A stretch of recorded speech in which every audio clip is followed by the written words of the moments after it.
Hello everybody, welcome back to Crusader Reviews. If you don't know what this is yet, this is my review series where I go through reviewing video games. Today I am reviewing No One Lives Under the Lighthouse by So Woke Entertainment Bureau.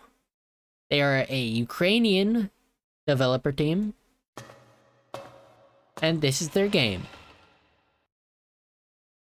So gameplay wise, it is kind of it is very simple, but it does it all very well and interestingly.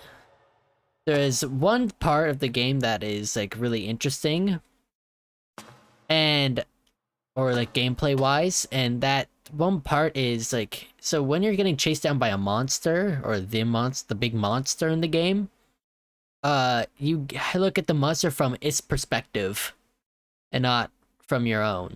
So you never get to see what the monster looks like, but you get to see yourself. So honestly, the gameplay is pretty simple. It's got you doing a lot of tasks, mainly fetch quests to go like fix up the lighthouse or whatever.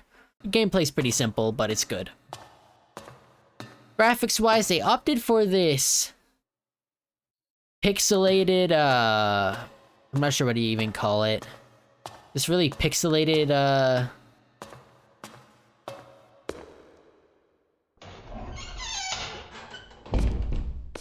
Lighthouse, or really pixelated version of the game, which honestly I don't care for in games. It's like, I've played games like this before, and honestly I find it very hard to see, because there's on the third day it is raining and the rain picks up pretty bad after you get chased by the monster for the second time. And it gets very hard to see, but that is honestly the only problem I have with the graphic style. The good part of the graphic style is that it is very, what's the proper word for it? I guess I would say it's very creepy and eerie, because you can't really see a whole lot in front of you. And because the island's always pretty foggy, you never really feel safe.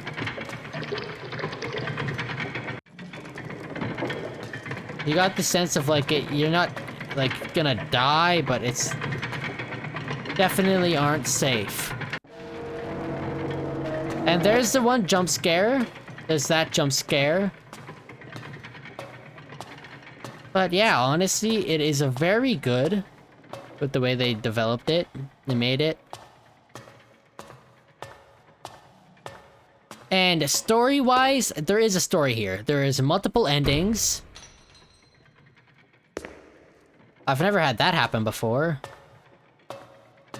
Anyway, there are multiple endings to the game,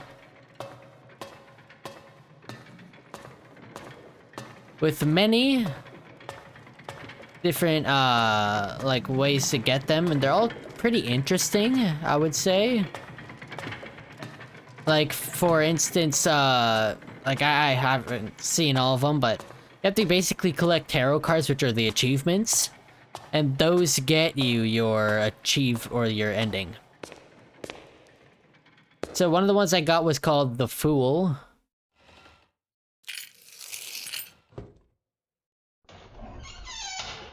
Which you get from shooting a seagull at the top of the lighthouse on the start of this day. Now, I only shot the seagull because it scared me, but I did end up killing the seagull. Now, honestly, to rate the game, I'm going to give it a solid 75%. It's a pretty short game. You can probably do it in like 3 hours. If you know what you're doing, I would honestly say like an hour. The mechanics are all pretty simple. Nothing buggy about the game, inherently bad about the game. So yeah, it gets like 80% or 75%.